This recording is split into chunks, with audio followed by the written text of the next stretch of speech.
I just want to say to you, and then I'm going to wrap this up quickly. My fear is that you're not addressing the issue. The issue is the reason we love Nelson Mandela is because he made a deal with the white elites, the power structures, the De Beers, the Oppenheimers, to remain in power, and he wouldn't touch their wealth, he wouldn't share their wealth, and that's why we in England love him, because the press tells us to. He betrayed the people of South Africa. And I'm frightened that unless you actually address the fact that the laws of South Africa doesn't make the corporations share the wealth as the Freedom Charter of 56 demands, my fear is nothing will change.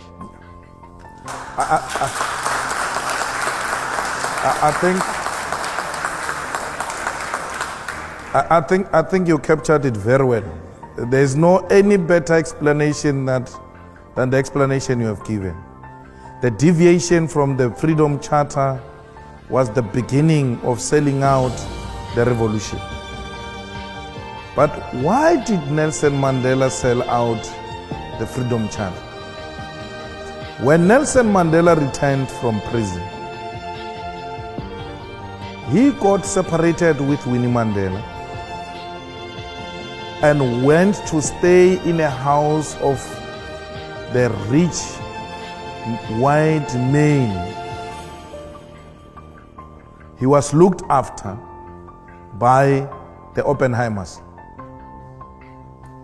Nelson Mandela used to attend the club meetings of those white men who owned the South African economy at the time. He stayed in their complex. He stayed with them. He stayed in one of their houses. They had access to him 24 hours. And they told him that what he represents will not be achieved. And then that's when he turned against himself. Because the Nelson we are celebrating now is not the Nelson we celebrated before prison and during prison. It's a staged, managed Nelson Mandela who compromised the fundamental principles of the revolution, which are well captured in the Freedom Charter. The EFF subscribed to the Freedom Charter. The Freedom Charter has got a detailed explanation of how everything else is going to be achieved. The Freedom Charter is the Bible of the South African Revolution. Any deviation from that is a sellout position. So, unlike Nelson Mandela, we're doing what Nelson Mandela didn't do. We are happy he ushered in. We normally don't use those phrases like Mandela sold out. And we are being too harsh, man. He was too old, he was tired. So he had to give in on some of the things. So he left it to us. We have to take it up where Madiba left it. And that's why Madiba said the struggle is not over. Madiba knew that there is an element of economic freedom that must be ushered in to complete the revolution. Madiba knew that political freedom is incomplete without economic freedom.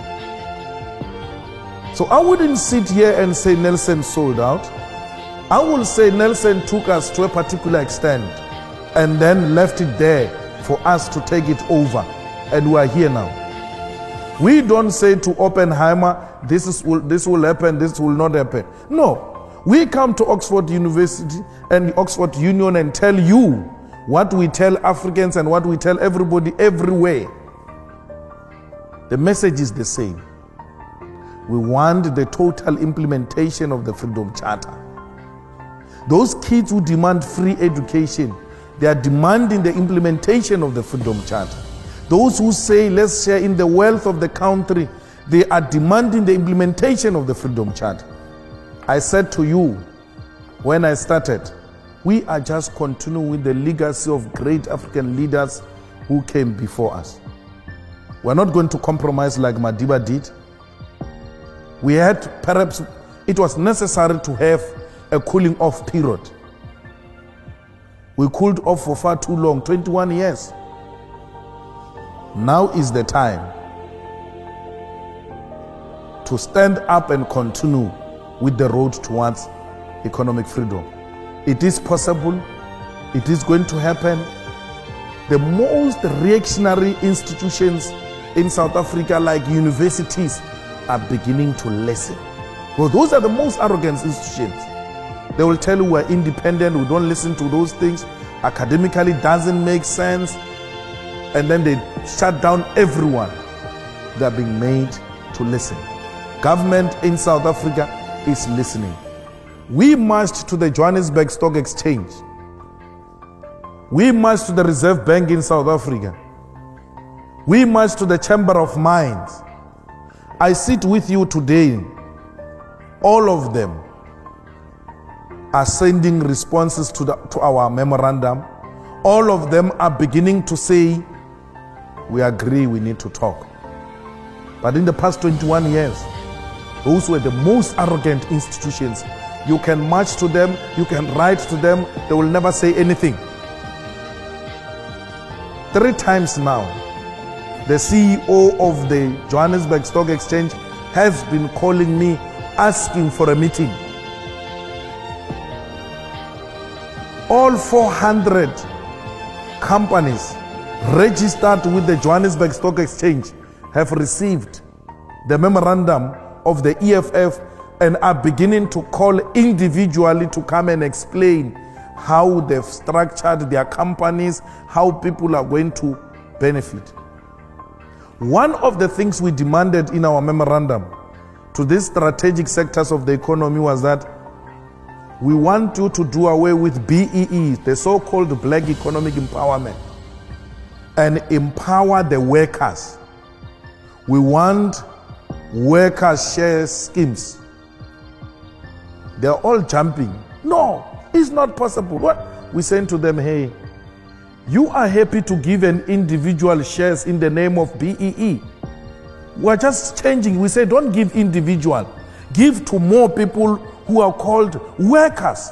You have been doing it. Instead of giving Ramaphosa 10% shares, 20% shares, don't give it to Cyril. Give it to the workers who are making this company to be what it is. Just redirect the resources. Companies are beginning to say, well, it looks like this can be a best solution. Why are you happy to put money in the pockets of individuals and not communities and workers? Patrice Motsepe, today he's called a multi-billionaire in South Africa he has not invented anything. Unlike that young man who came up with Facebook. He has not invented anything. He just went to sell the color of his skin. I'm black. You have me here, I'll protect your company. I've got political connections. That's what Cyril did. Cyril Ramaphosa goes to London Mine and says, I'm black, I've got political connections, I will protect your company, give me shares. They give him shares on the basis of the color of his skin. The company gets into trouble with workers. The chairman of London Mine calls him from here in London. Cyril, you must now activate your contact. You said you will protect our company. He's now under pressure. Yo, what do I do? Bring the soldiers, bring the soldiers. He must now kill people because he's got no skill to offer to the company except selling his color of the skin and his political connections. The black individuals who benefited from BEE are the politically connected and the most corrupt individuals, who amongst others is Cyril Ramaphosa, who killed 34 mine workers. Now, we say to them, imagine these billions in the pocket of one individual. If those billions were shared amongst workers, you increase the buying power. And once you increase the buying power, then you have increased demand. There must be doubling of production. You can't double production with the same staff complement. You have to hire more. That will lead to job creation will defeat unemployment. We need to put more money in the pockets of the workers. That is the most practical and effective way of redistributing the wealth in South Africa. More money in the pocket of the workers through their salaries, through their shares. That will do away as well with unnecessary industrial actions, which lead to serious losses in the companies. Why would workers go on strike if they know that last year each one of us got 60,000 through dividends, and we're told that if we double that, we're going to get 120,000? No one will sleep. They will all work for their money.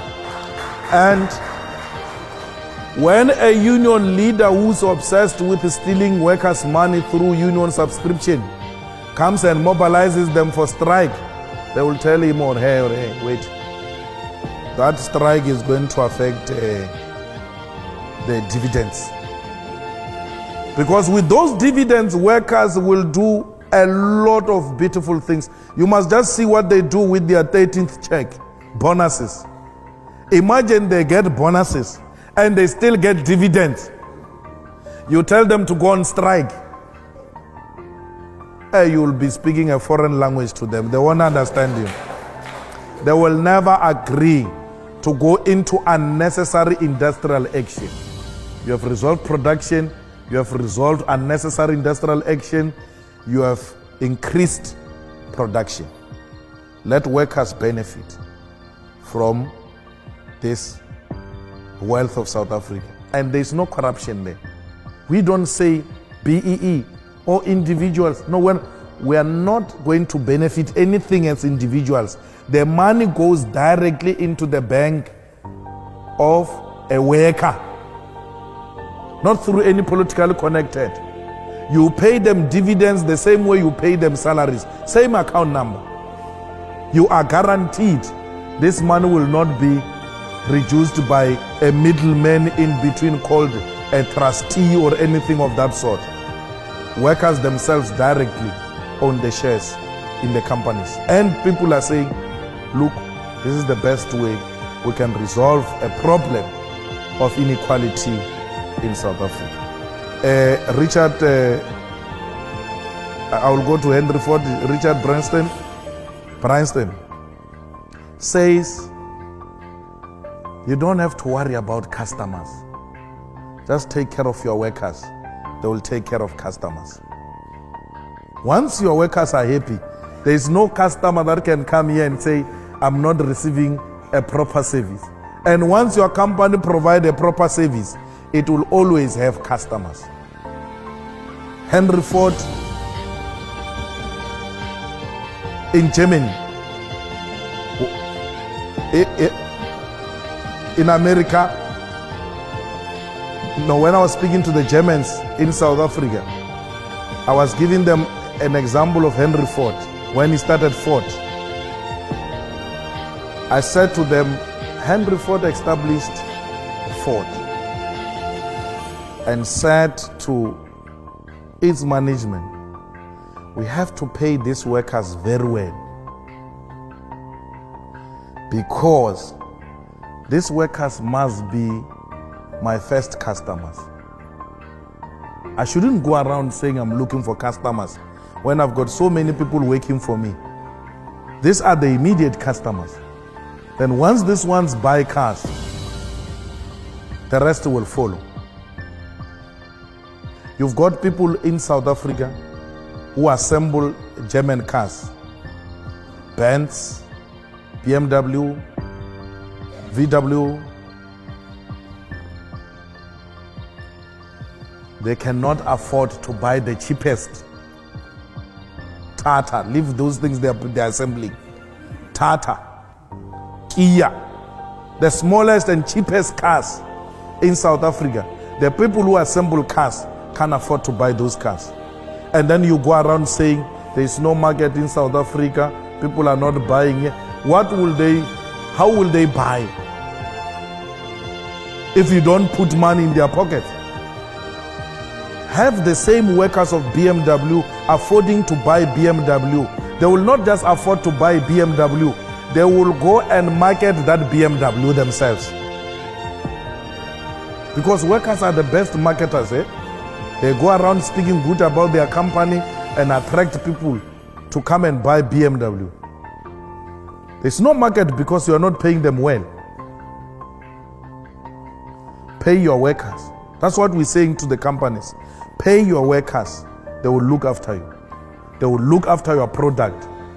And when the revolution comes in South Africa, the workers will be the first ones to protect their own companies they work for, because they will know they are the shareholders. We shouldn't have workers as the first ones to destroy companies because they think these companies are useless, don't even add value in their lives, they are exploiting them. Workers in South Africa, if they are looked after, they will look after many families. In South Africa, you must know that when you work, you don't look after less than 7 people. 7 people you are guaranteed, they are your responsibility. So if you increase a salary of this worker, you are guaranteed 8 people will be looked after very well. And you will deal with all social ills in South Africa, including crime. South Africans don't just love crime. They are not inherently criminals. It's tough, it's difficult. They have to look for other means of survival. That's why they resort to dangerous things like committing crime. Once they are looked after, once their parents are looked after, once we reduce child-headed families, we are guaranteed of a peaceful South Africa. All these things we are asking for will lead to a situation where white people demolishes walls in their houses. All these things will lead to white people enjoying the beauty of their gardens. Because as it were now, they live in high walls, scared that they will be attacked by criminals anytime. Why would you be scared that a white person is going to attack you or a rich person is going to attack you? Therefore you are building a high wall because you are scared of a rich person. No, you can't be scared of a rich person. You are scared of the poor. And you know they will come looking for what you have in the fridge and they don't have at home. That's why you are forever living in fear. You want to enjoy the beauty of your gardens. You want to enjoy the beauty of your house. Let's look after each other. There will not be a need for township people to come and steal in the suburbs of South Africa. That happens because even those who are working can't afford survival. I mean, these people who come and work for you in this house in the suburbs and you pay them peanuts, they are the ones who see all the beautiful things in your house. They are the ones who know the entrances into this house. They are the ones who know that today you are going for a holiday. They are the ones that know that you buy special grocery for your dog, yet you don't give them enough to go and feed their families, not dogs, families. Those are the people who need to be looked after. All of us will live in South Africa as a one big happy family.